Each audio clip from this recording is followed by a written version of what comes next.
a maneira com que a ciência contemporânea concebe o átomo, né, em contraposição com o modelo de órbitas, começou a ser constituído a partir do advento da nova teoria quântica, que acontece em 1927. A história da mecânica quântica é dividida em duas etapas: a velha teoria quântica e a nova teoria quântica. A velha teoria quântica vai desde a descoberta de Max Planck do fenômeno da quantização no primeiro ano do século XX até mais ou menos 1926. Nesse período é o período em que se descobre essencialmente que a radiação eletromagnética, né, a luz e os outros tipos de radiação podem ser vistas como constituídas de fótons, né? O fóton seria a unidade, o quantum de energia que constitui a radiação eletromagnética. Então, todo tipo de radiação pode ser vista como um conjunto de fótons que carrega, cada um deles, uma certa quantidade mínima de energia, né? O fóton seria, digamos assim, a menor divisão de energia de uma radiação, né? Da mesma forma que a concepção de Demócrito a respeito do átomo, né? Seria uma quantidade indivisível de energia que você tem para a radiação. Contudo, na velha teoria quântica, os objetos quânticos, né, o elétron, o próton, bom, nêutron seria descoberto mais tarde, mas essas entidades seriam tidas como partículas, né? Já na nova teoria quântica, que se estabelece em 1927, de acordo com os historiadores, ela já tem uma concepção um pouquinho diferente dos objetos quânticos, né, dos prótons, elétrons, etc. E essa nova concepção, ela é constituída a partir do trabalho do Louis de Broglie, né? O de Broglie era um físico inglês, né, que conta-se, fez uma tese de doutorado com poucas páginas, né? Uma meia dúzia de páginas, talvez, e com isso ele ganhou o prêmio Nobel, né? Porque nesse trabalho ele vem com uma ideia bastante revolucionária de que nós não podemos considerar prótons, nêutrons, elétrons e qualquer outro objeto quântico como meramente partículas, porque da mesma forma que a radiação, essas partículas também teriam um comportamento ondulatório. Então, a cada uma dessas partículas seria possível atribuir um comprimento de onda, seria possível atribuir propriedades de onda. E o comprimento de onda seria dado pela constante de Planck, dividido pela massa da partícula vezes a sua velocidade. Então, dependendo da velocidade da partícula, você teria um comprimento de onda diferente. Bom, se isso de fato é verdade, aquilo que nós víamos até então como partículas pode exibir propriedades de onda, como, por exemplo, difração, interferência, essas coisas todas.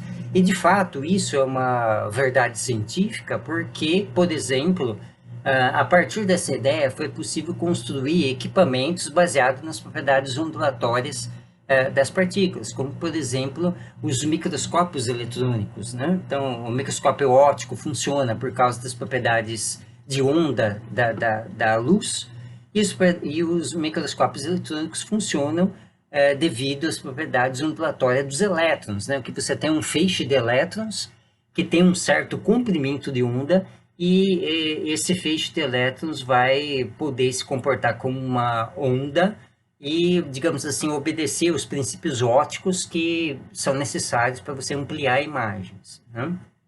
Bom, isso vai constituir uma mudança muito grande com respeito não só à explicação do átomo, mas toda a explicação do universo, das coisas, da matéria de um modo geral, né?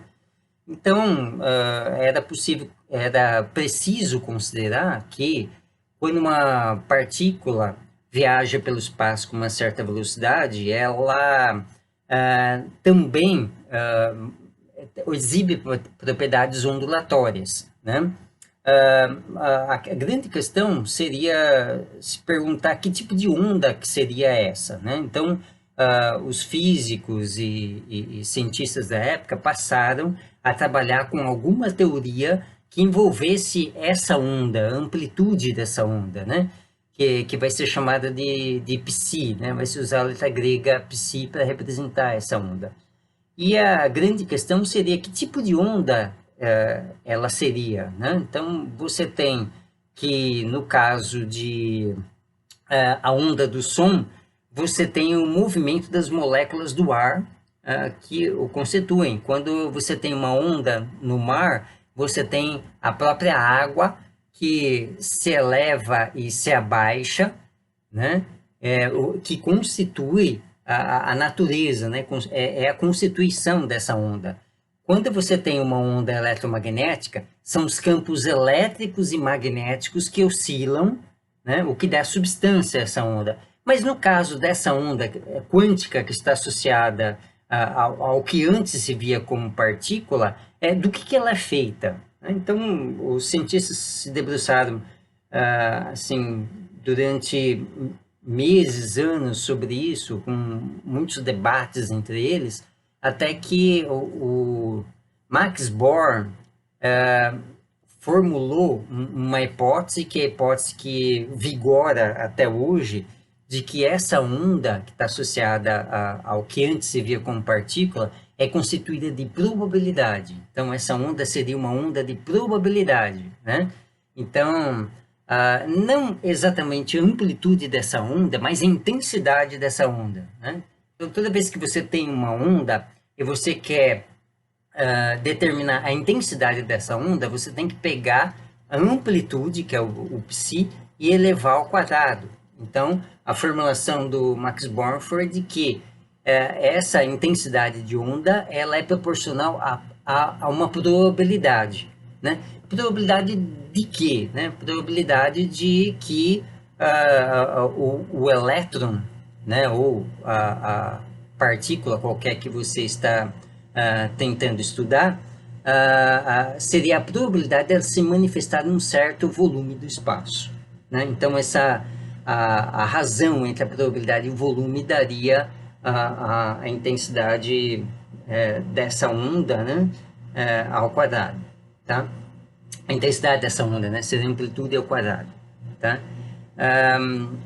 Além disso, nós tivemos também na formulação da nova teoria quântica, bom, são ideias muito diferentes das ideias que a gente está acostumado, né? Então, vamos dizer assim, é um pouco complicado de assimilar as ideias da nova teoria quântica e encará-las como plausíveis, né, dentro de uma teoria. Mas, de qualquer forma, outra ideia trazida dentro desse espírito da nova teoria quântica foi o princípio de incerteza do Werner Heisenberg, né?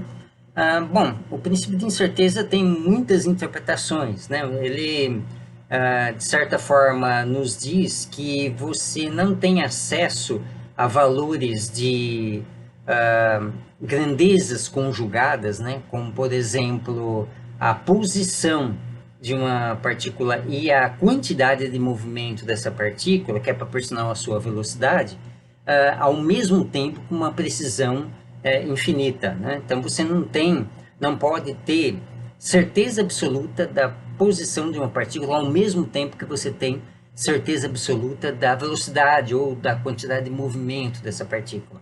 As incertezas, né, o ΔX, incerteza na posição e a incerteza na quantidade de movimento dessa partícula está condicionada por uma condição de o produto das duas ser maior do que a constante de Planck cortada dividido por 2, né? Então, seria o H de Planck dividido por 4π, já que o H cortado é H sobre 2π. Ou seja, não há condições de você ter certeza absoluta sobre as grandezas físicas, todas elas ao mesmo tempo. Tá? Para algumas interpretações, consideram isso uma mera limitação tecnológica. Isso implicaria que os aparelhos de medida que nós temos e que podemos construir dentro dos próximos anos não seriam capazes de ter precisão suficiente para que o produto dessas duas incertezas pudesse ser menor do que H cortado sobre 2. Né? Então, nós teríamos uma incerteza instrumental. De fato, todo equipamento, né, todo instrumento de medida tem uma incerteza associada a ela, mas outras interpretações da mecânica quântica dizem que o princípio de incerteza é uma propriedade intrínseca da natureza, né? A natureza que não se revela, digamos assim, dentro de um quadro de certezas absolutas, né? Para ilustrar isso, vamos usar uma analogia um pouco perniciosa, né? Que não pode ser levada ao pé da letra.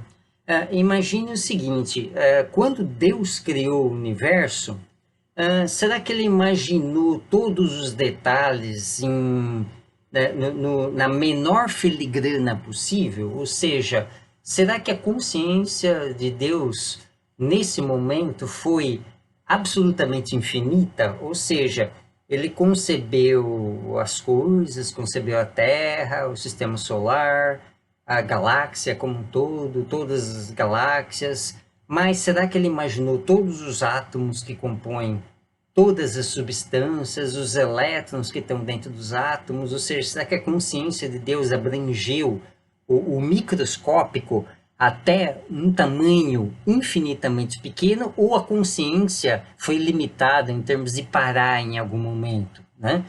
Então, será que houve um intervalo de comprimento mínimo? Mais ou menos o que o princípio de incerteza teria a dizer é que o mínimo não foi um comprimento e nem foi um tempo, né? Então, será que Deus teve consciência de pequenos intervalos de tempo infinitamente pequenos, ou ele imaginou frames com um intervalo de tempo limitado mínimo, né? Então, o princípio de certeza nos diria que não houve uma limitação nem de espaço nem de tempo, mas uma limitação de momento angular. Então, Deus teria criado o universo até H cortado sobre 2. Né? De H cortado sobre 2 para cima, ele construiu todo o universo. Ou seja, não está determinado o que acontece para momentos angulares menores que H cortado sobre 2. Né? Lembrando que o produto de X com P é uma grandeza com dimensão de momento angular. Bom, outro desenvolvimento que se teve, né, mais ou menos nesse ano, 1926, 1927, é a formulação de uma mecânica que pudesse descrever o movimento dos corpos microscópicos. Né? Então, houve duas formulações dessa mecânica, uma feita pelo Erwin Schrödinger e outro por Werner Heisenberg. Heisenberg trabalhou com um formalismo baseado em matrizes e o Schrödinger baseado em equações diferenciais, né? E particularmente o que nós vamos usar nesse vídeo para estudar como que é o átomo, como que é a concepção de átomo da nova teoria quântica, vamos usar o formalismo do Schrödinger, né? Basicamente, o Schrödinger, ele formulou uma equação para descrever o comportamento da onda que está associada com a matéria. Então, se você tiver alguma coisa que tenha massa m, né, portanto, matéria, tudo que tem massa é matéria, a função de onda associada a essa matéria é descrita por essa equação aqui, que é a famosa equação de Schrödinger. Né? Bom, aqui ela está numa linguagem de operadores diferenciais, né? Nem todos têm a formação suficiente para isso, mas nós podemos interpretar as coisas dentro de um nível compatível com o ensino médio, né? De certa forma, a equação de Schrödinger, ela expressa o princípio de conservação de energia. Esse termo aqui, ele corresponde à energia cinética, esse termo aqui corresponde à energia potencial, e esse termo aqui corresponde à energia total, mecânica do sistema. Então, o que ela fala é que a energia mecânica é igual à energia potencial mais a energia cinética, né? E as grandezas, de acordo com o formalismo de Schrödinger, as grandezas físicas, elas podem ser extraídas da função de onda com base em operações matemáticas. Então, se você quiser obter o valor de energia de um sistema que tem uma certa massa, você tem que pegar a função de onda, derivar em relação ao tempo e multiplicar por h cortado e multiplicar por i, que é a raiz de menos 1. Então, vai no campo dos números imaginários e funções imaginárias, funções complexas. E as componentes da quantidade de movimento, x, y e z, podem ser extraídas da função de onda a partir da derivada espacial, né? Então, a componente x a partir de derivar em relação a x, a componente y a partir da derivada em relação a y, e a componente z a partir da derivada em relação a z. Juntando x com y com z, nós temos esse símbolo aqui, que é o nabla, né? O nabla nada mais é que a variação espacial da função. E aqui a gente teria a variação temporal da função. Então, a energia mecânica está associada à variação temporal da função e a energia cinética à variação espacial da função, né? Bom, nós podemos usar a equação de Schrödinger para explicar o átomo. Então, o átomo, vamos pegar o átomo com um elétron, que é o sistema que é possível você ter uma solução analítica da função da equação de Schrödinger. No caso do átomo de um elétron, você tem um elétron girando, digamos assim, em torno do núcleo. Então, esse elétron em torno do núcleo vai estar sujeito à força de atração elétron-núcleo, que é a força coulombiana. Então, bastaria aqui colocar a expressão da energia potencial coulombiana e depois ver que tipo de função que se ajusta a essa equação diferencial, né? Bom, no caso de um átomo, nós teremos que considerar que, como você tem uma força central que é representada pelo núcleo, né, e quase toda a massa do átomo está no núcleo, então você pode considerar o núcleo parado em relação ao centro do sistema de coordenadas, você teria uma simetria esférica. Então, seria lógico usar o sistema esférico de coordenadas para resolver essa equação. Nesse vídeo, nós não vamos entrar em detalhes como se resolve essa equação, mas em outro vídeo vamos fazer passo a passo. Mas, de qualquer forma, aqui, no lugar do V da energia potencial, se coloca a energia potencial coulombiana, né? A carga ao quadrado, seria aqui a carga do elétron vezes a carga do núcleo, sobre 4πε0 vezes o raio, né? Ou a distância do elétron ao núcleo.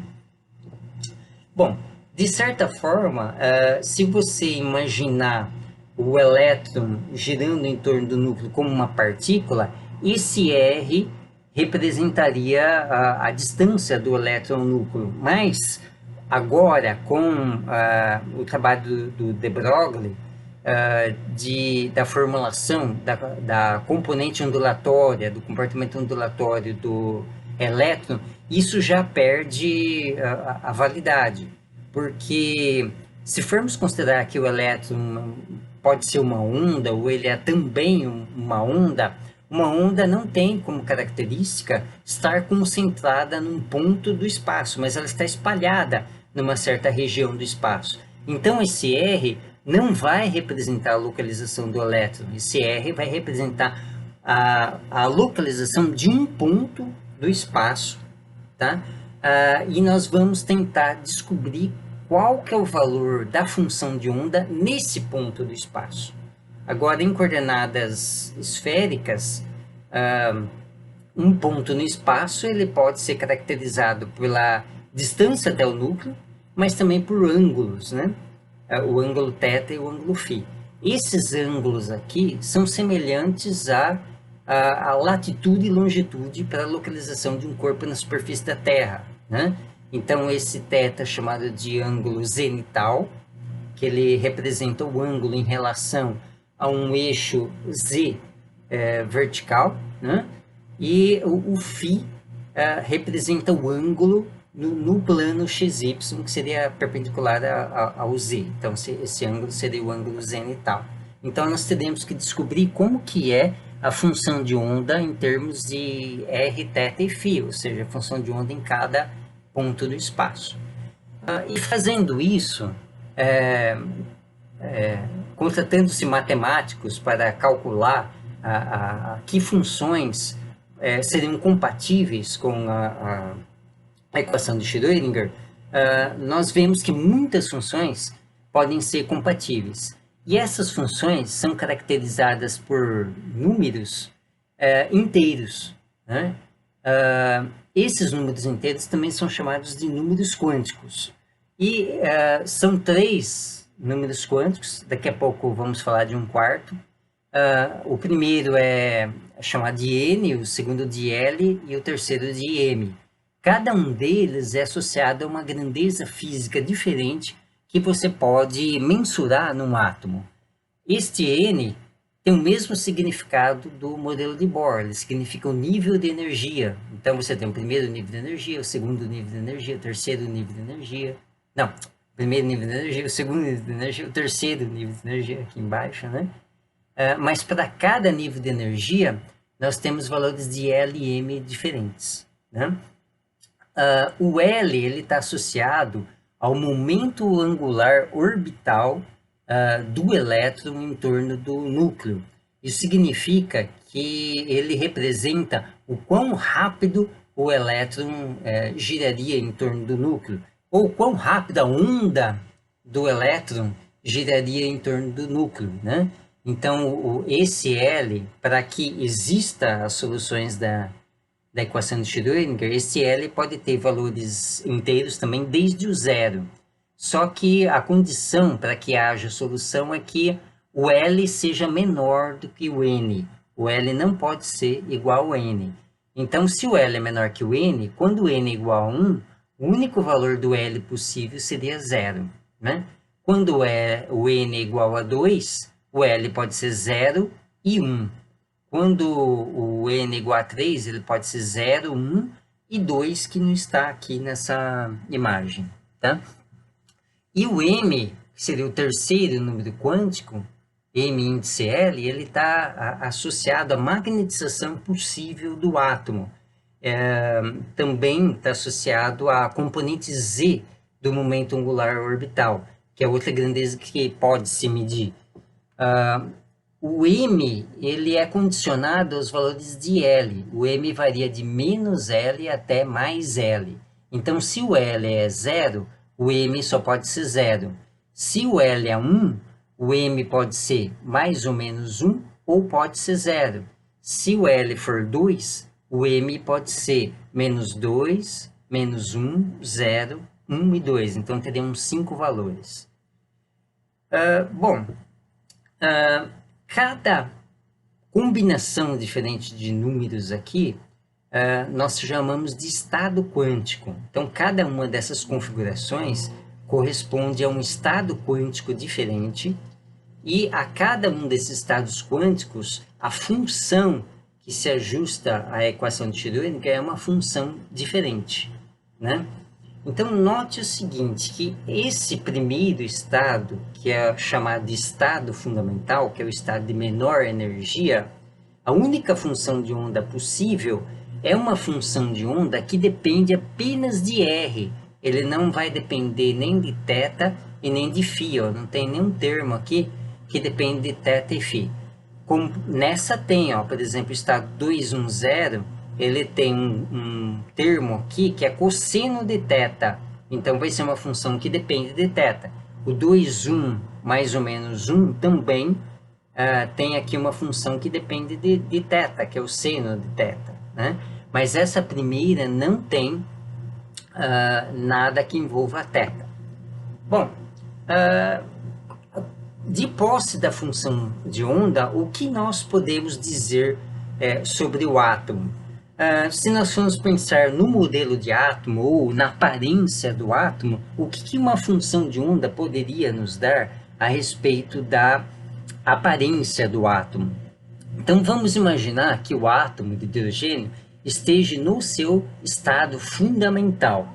Na verdade, a maioria dos átomos de hidrogênio do universo e a maioria dos átomos todos, de todos os elementos do universo, se encontram no seu estado fundamental. Por que isso? Porque a segunda lei da termodinâmica nos diz que o estado mais provável é o estado de menor energia. Então, naturalmente, todos os sistemas tendem ao estado de menor energia. Se por acaso o sistema estiver no estado fundamental e ele absorve um fóton e vai para um estado excitado, ele vai ficar durante um tempo muito pequeno nesse estado excitado. Um tempo da ordem de nanosegundo no máximo, né? Então, rapidamente ele volta para o estado fundamental emitindo um fóton. Então, digamos assim que raramente, né, os átomos vão poder ser encontrados no estado que não seja fundamental. Num corpo cuja temperatura é acima de 0 Kelvin, existem vários átomos em estados excitados até para explicar a temperatura daquela matéria, mas mesmo assim a grande maioria deles vão estar no estado fundamental. No universo, mais de 90% dos átomos de hidrogênio estão no seu estado fundamental. Então, fundamentalmente, né, se nós queremos saber como que é a aparência do átomo de hidrogênio, nós vamos olhar para o seu estado fundamental.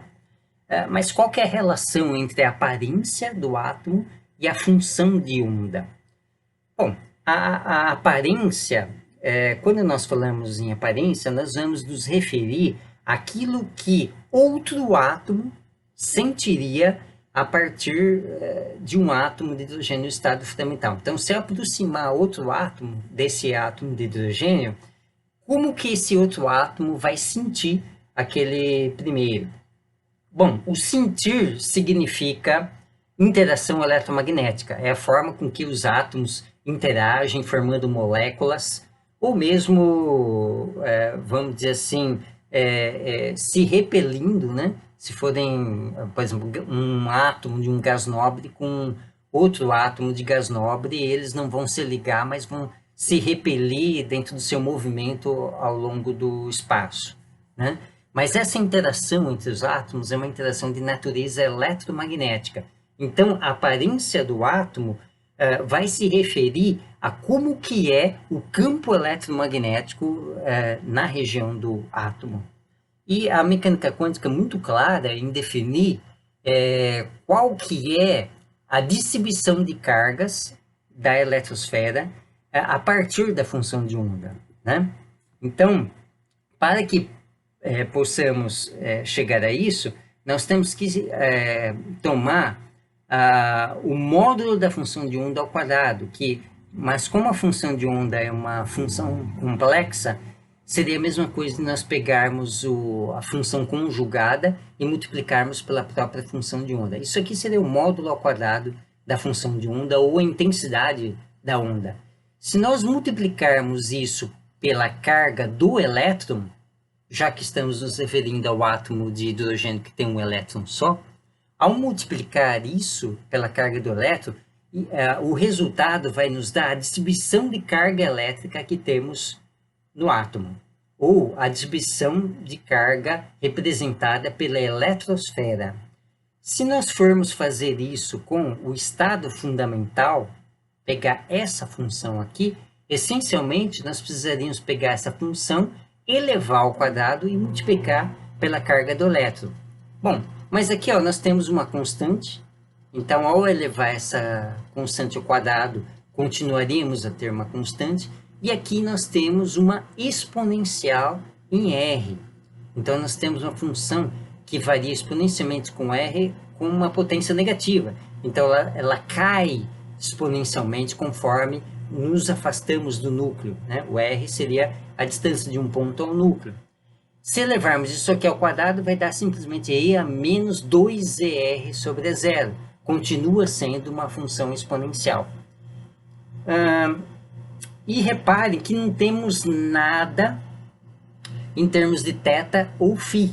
Ou seja, nós não temos dependência angular. Então, a pergunta seria, que tipo de aparência a eletrosfera teria?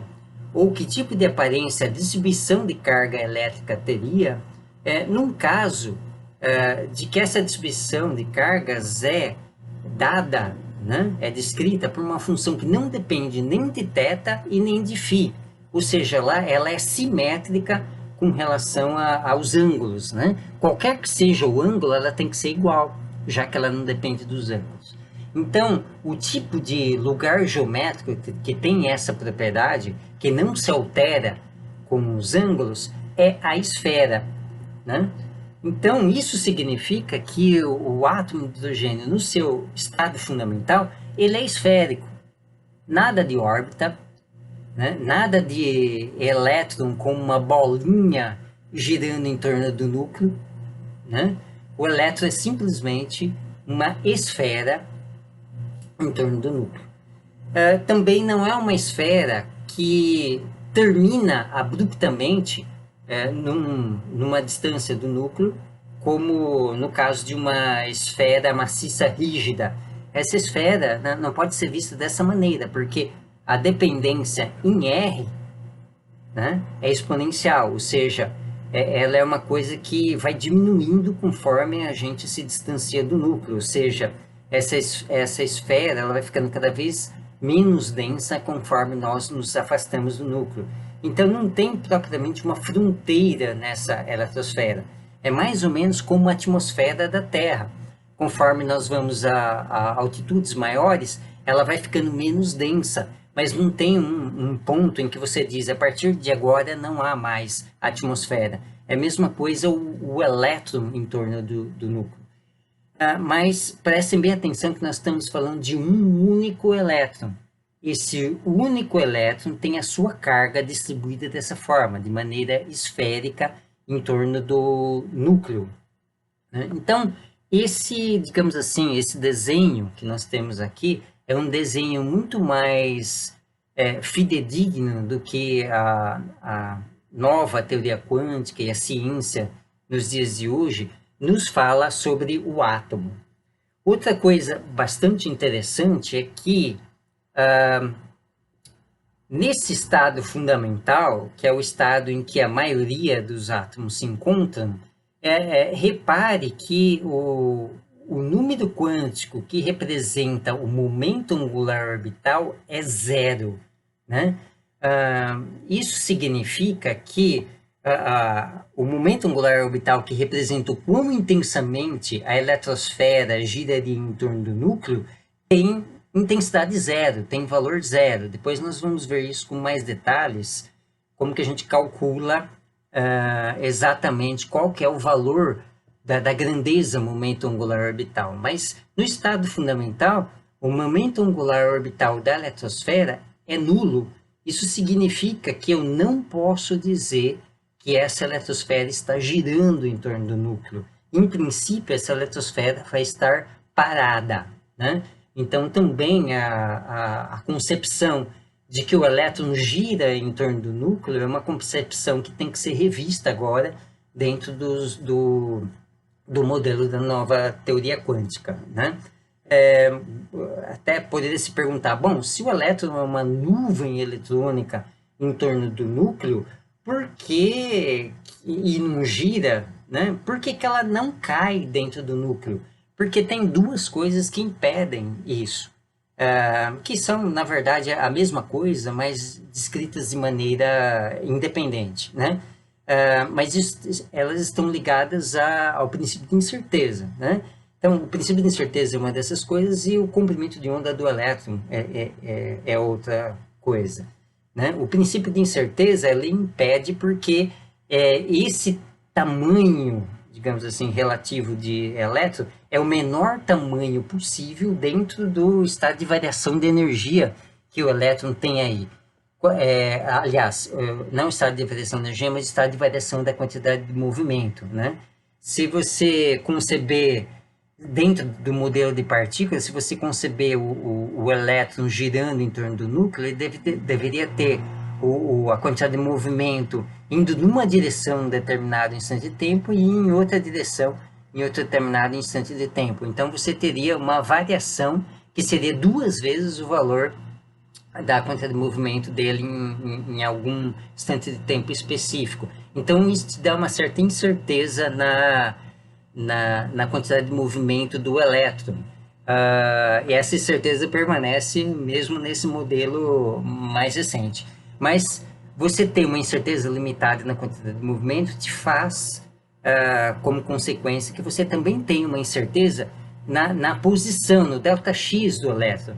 O ΔX do elétron, nesse caso, é comparável com esse tamanho aqui. Então, o elétron não poderia ter um tamanho menor, mesmo havendo uma força atrativa entre a carga do elétron, que está toda distribuída aqui, e o núcleo, né?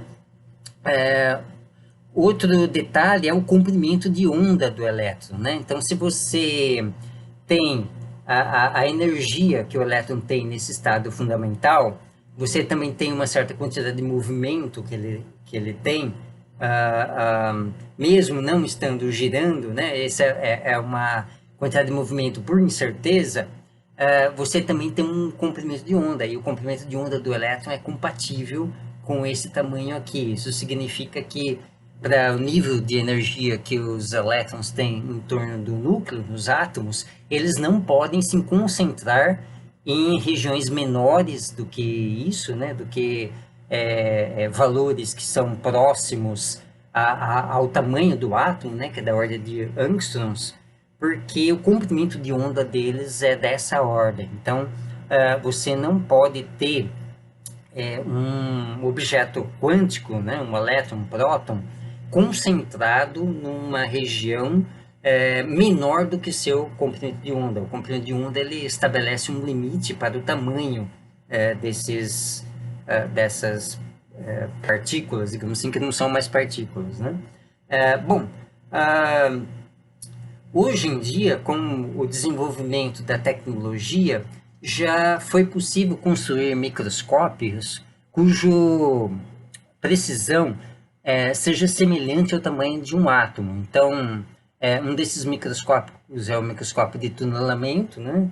Nós temos o microscópio de força atômica também, e eles, através de um sistema que tem uma ponta carregada eletricamente que passa sobre uma amostra, é possível, através do campo elétrico nessa ponta, você reconstituir a topografia que você tem na superfície de um material com precisão comparável com o tamanho do átomo. Então, um computador reconstitui essa topografia, né? Essas cores aqui são criadas artificialmente apenas para facilitar a distinção, né? Entre as regiões mais protuberantes e menos protuberantes, né? Da superfície. Mas o que você tem são superfícies arredondadas. Cada superfície arredondada dessa é um átomo diferente. Então, aqui você não tem indicação de que o átomo pode se comportar da mesma forma que o sistema solar, com elétrons girando em torno dos núcleos em órbitas elípticas ou circulares. Na verdade, o formato do átomo é arredondado mesmo, né? Bom, o que nós mostramos aqui, então, é essa figura que deveria aparecer quando nós procuramos no Google, colocamos átomo nas imagens do Google, né? É essa que deveria aparecer. Lembrando que o núcleo, eu não poderia estar desenhando o núcleo aqui, porque nessa escala o núcleo é tão pequeno que não poderia ser visto, mas esse formato, vamos dizer assim, do átomo, ele somente é válido para o estado fundamental. Se esse átomo absorver um fóton, ele vai aumentar a sua energia e vai para outro estado. E nesse caso, é possível mudar o formato da eletrosfera, né? Observe que talvez a analogia mais correta que possamos fazer a respeito do elétron em torno do núcleo é que ele se configura como uma nuvem eletrônica que tem densidade variável dependendo do ponto do espaço. Mas se ele absorver um fóton, ele vai para outros estados, né? Então, como que seriam esses estados? Então, dependendo da combinação de números quânticos que nós temos, nós nomeamos os estados quânticos, né? Para os valores de L, que seria o número quântico que está associado ao momento angular orbital, nós atribuímos não só um valor numérico, mas atribuímos também uma letra. Então, dentro da história e da construção da física atômica, se optou por atribuir também letras. Quando L é zero, nós atribuímos a letra S, né? Então, dentro dos livros de química do ensino médio, é dito que esses S's são os orbitais, né? Então, a palavra orbital não é muito boa para o nosso caso, que nós estamos vendo a eletrosfera a partir das funções de onda, mas digamos que seja o estado S. Quando L é zero é estado S, quando L1 é estado P, quando a linha 2 é estado D, quando a linha 3 é o estado F, né? Então, são aqueles estados que nos ajudam na química a classificar os elementos químicos, né? Então, se o elétron que está no átomo de hidrogênio vai para estados mais energéticos e com valores maiores de momento angular, ele pode ir para o estado 2s, ou 3s, ou 4s, né?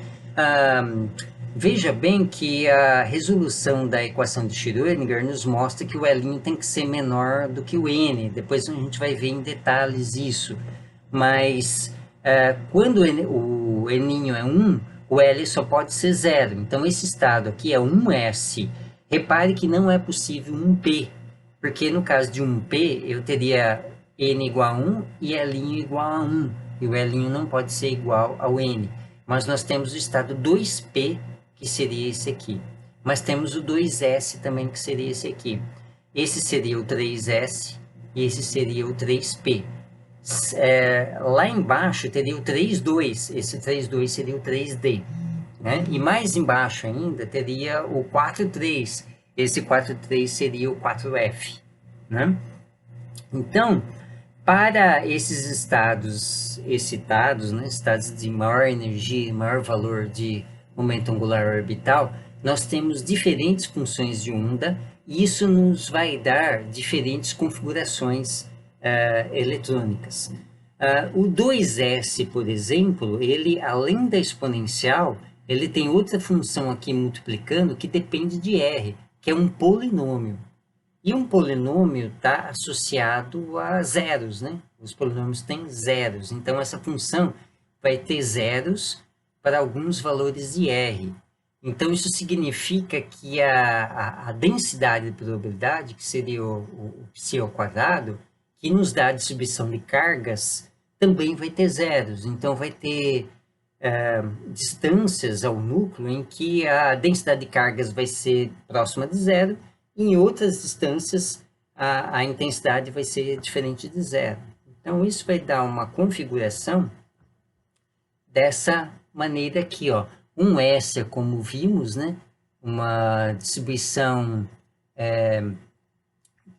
cuja densidade cai exponencialmente. Isso aqui é a distribuição de carga do único elétron. E no 2s, nós temos que a carga do elétron se distribui em duas regiões diferentes. Aqui, ó, nessa região branca, nós temos pouquíssima carga. Seria um zero da função, né? A função vem assim, e aqui nós temos um zero. Essa região é uma região proibida de cargas quando o elétron está no estado 2s, né? Então, ele tem uma região central mais concentrada de cargas, uma região que tem pouquíssima carga e outra região em que ele venha a ter cargas. No caso do 3S, é pior ainda, você tem uma região que tem carga no centro, uma região que quase não tem cargas, uma segunda região com cargas, uma segunda região em que você não tem quase cargas, e finalmente mais uma região com cargas. Imagine isso aqui no espaço 3D, rotacionando essa figura em torno de um eixo Z aqui, né?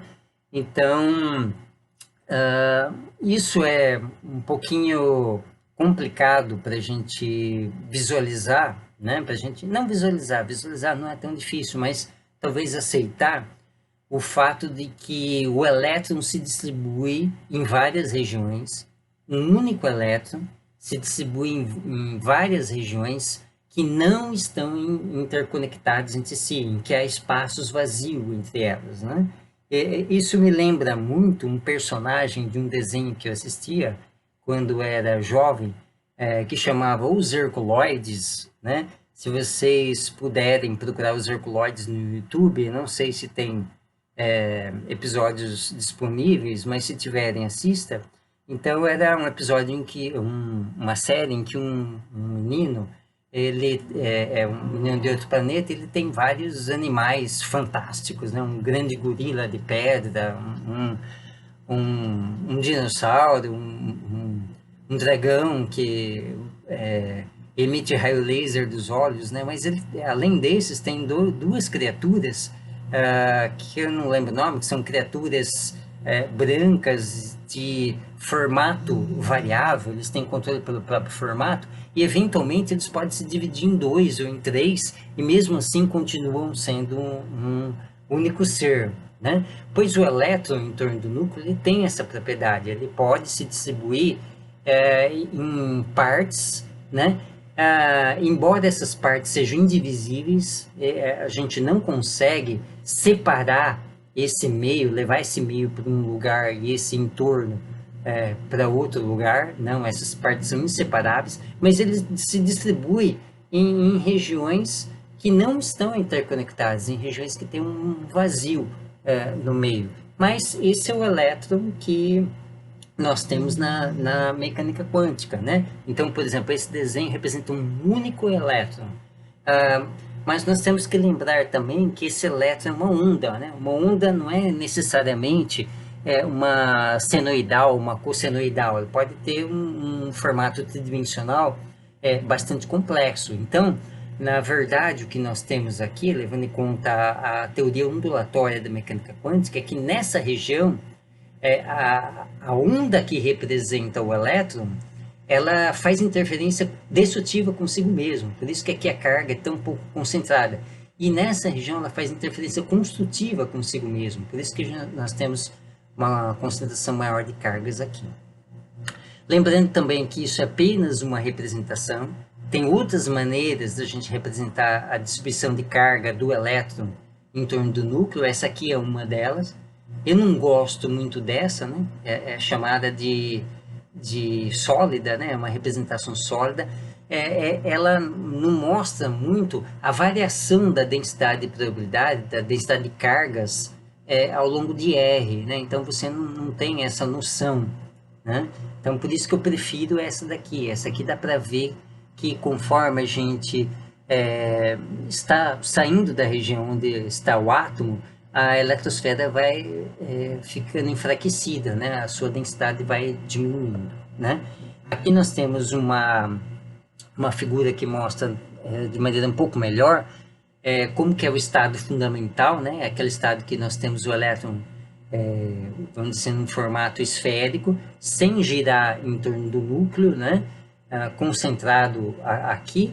A sua maior intensidade é perto do núcleo e depois a sua intensidade vai diminuindo conforme a distância ao núcleo vai aumentando, né? E ela diminui exponencialmente, né? Então, lembra que o módulo quadrado da função de onda que é proporcional à densidade de cargas, vai caindo exponencialmente, né? Então, esse aqui seria, digamos assim, a visão mais científica possível que nós podemos construir a respeito do átomo no seu estado fundamental, né? Bom, aqui eu vou mostrar uma série de representações diferentes, né, dos estados quânticos do átomo de hidrogênio. Então, aqui também tem uma representação em termos de pontos, né, de concentração de pontos. Aqui é o estado 1s, aqui é o estado 2s, em que nós temos as regiões internas com menor densidade de cargas.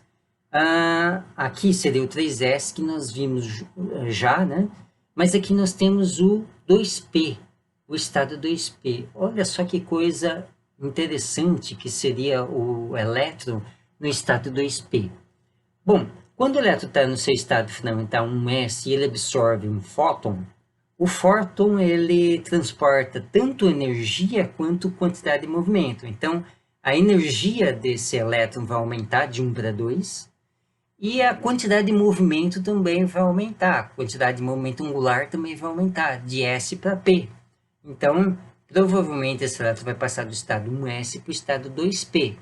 E olha só como que vai ficar a configuração eletrônica nesse caso, né? O elétron ele se divide em duas metades.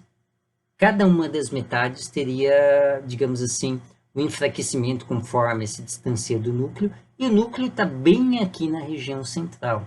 Nessa região central, nós não temos praticamente carga eletrônica negativa, só a carga positiva do núcleo. E as cargas negativas estão distribuídas em dois polos, né? É claro que se você tiver uma distribuição de cargas negativas dessa forma, as propriedades elétricas do átomo vão mudar, né? Nesse caso aqui, como você tem uma distribuição esférica de cargas negativas, pela lei de Gauss, essa distribuição esférica blinda a carga positiva do núcleo. Então, se você tiver um outro átomo aqui perto, o campo elétrico aqui nessa região vai ser extremamente pequeno. Então, um átomo aqui nas proximidades, a uma distância de uns 5, 10 angstroms desse primeiro átomo, não vai sofrer uma força elétrica do átomo de hidrogênio aqui no estado fundamental. Então, esse átomo ele seria eletricamente neutro, né? Já esse estado aqui, isso não é verdade. Aqui o campo elétrico passa a ser anisotrópico. Então, por exemplo, aqui em cima e embaixo, entre aspas, nós temos uma maior concentração de carga negativa, e aqui, ó, ao longo do equador do átomo, nós temos menos cargas negativas. Então, esse átomo aqui, ele vai ter um momento de dipolo elétrico, e tendo um momento de dipolo elétrico, ele vai poder interagir eletricamente com o outro átomo, né? Contudo, essa interação vai ser muito pouco, vai durar muito pouco tempo, né? Ela vai ser muito tênue e não durar. Efetivamente não vai acontecer porque o átomo ele retorna rapidamente ao seu estado fundamental, onde ele não deveria se ligar ao outro átomo, né? Mas voltando às configurações, se em vez de eu ter o estado 3p, eu tenho o estado, o 2p, eu tenho o estado 3p, o elétron passa a exibir uma configuração ainda mais chocante, porque ele vai se dividir em 4 regiões diferentes, né? E, da mesma forma que vimos aqui, o campo elétrico dessa maneira também vai ser diferente. E quando é o estado 3D, por exemplo, ele se distribui em 4 regiões também, mas numa configuração bastante diferente. Então, isso quer dizer que, dependendo do estado quântico do elétron no átomo, a distribuição de cargas elétricas em torno do núcleo vai ser muito diferente. Sendo diferente a distribuição elétrica, vai ser possível o átomo se ligar a outros átomos por interação elétrica. Bom, na verdade, nós não podemos considerar só a interação elétrica, mas a interação magnética também. Se nós levarmos em conta só a interação elétrica, um átomo de hidrogênio ele deveria ser eletricamente neutro e não se ligar a outro átomo de hidrogênio ou outro átomo qualquer. Contudo, nós sabemos que o gás hidrogênio não é monatômico, são dois átomos de hidrogênio que se ligam. Então, o gás hidrogênio é H2, não é H1, né? É um gás diatômico. Então, um átomo de hidrogênio ele tem que se ligar a outro átomo de hidrogênio. Contudo, pela distribuição de cargas que a gente tem, essa ligação não pode ser de natureza elétrica. Ela vai ser de natureza magnética. Por quê? Porque uma outra propriedade que o elétron tem é o seu spin. Ele tem um momento angular intrínseco, um momento angular que está dentro dele, vamos dizer assim, e que não pode ser atribuído à rotação do elétron em torno do seu próprio eixo, né? Depois nós vamos ver em outro vídeo, né, se tivermos oportunidade de fazer, em que nós entramos em detalhes sobre a eletrodinâmica quântica, em que nós vamos mostrar que é inconsistente você atribuir o spin, embora a palavra spin em inglês significa rotação, é inconsistente você atribuir o spin à rotação do elétron em torno do seu próprio eixo, né? Isso leva a inconsistências. Então, nós não podemos dizer que o elétron está girando aqui em torno do núcleo, nem devido ao seu spin. Ele tem um spin, que é uma propriedade que é intrínseca a ele, mas o spin faz com que o elétron, mesmo no estado 1s, tenha um momento de dipolo magnético.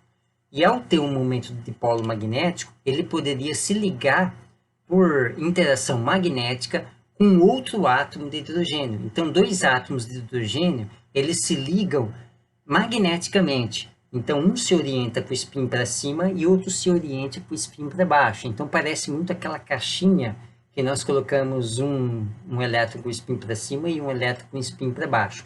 E eles se ligam.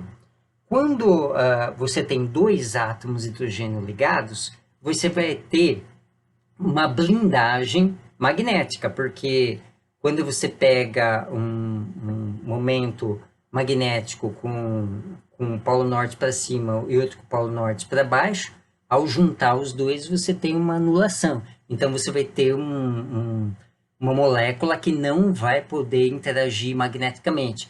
E ela não vai agir eletricamente também, porque, por incrível que pareça, a eletrosfera, em torno desse par de núcleos, né, esse par de prótons, vai assumir também a condição esférica, porque esses dois elétrons vão estar no estado S.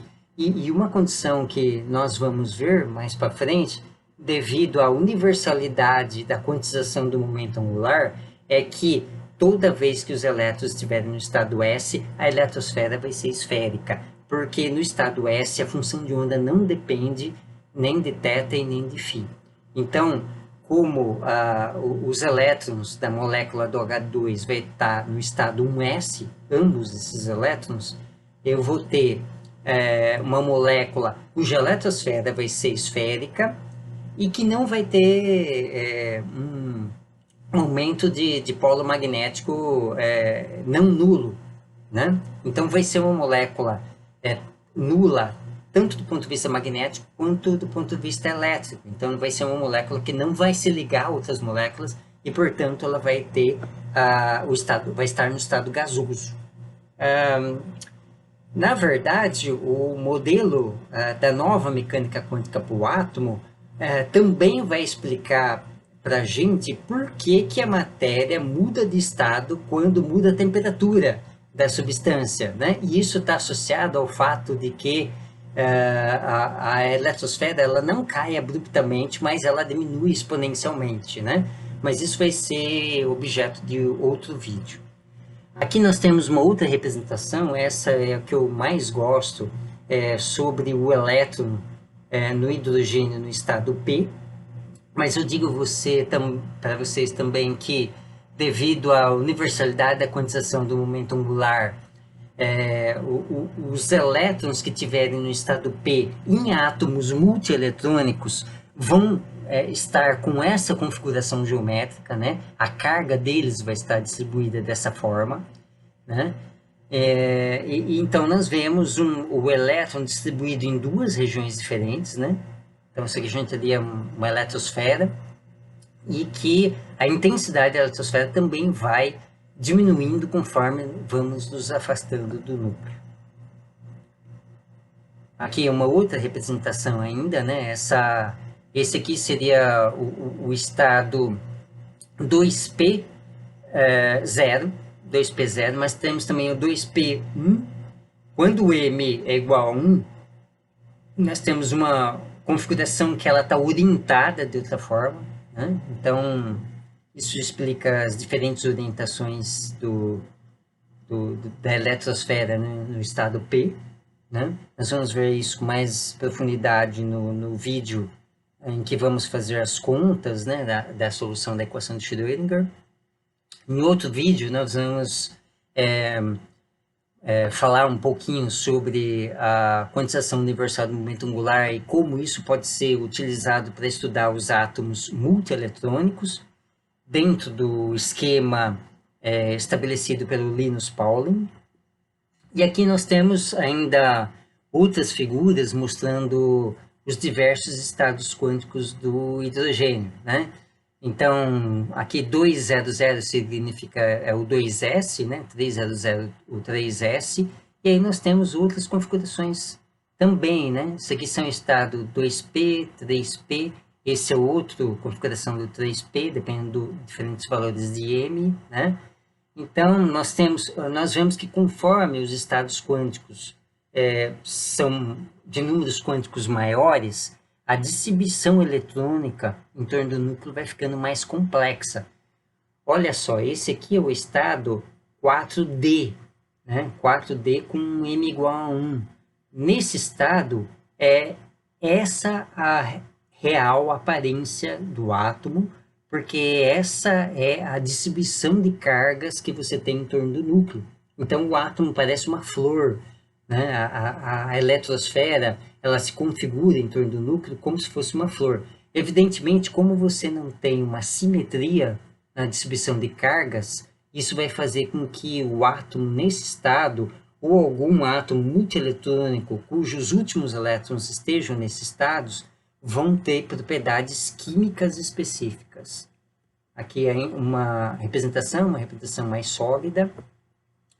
E aqui uma representação também bastante boa, que representa uma superfície, digamos assim, equipotencial em torno do núcleo, em que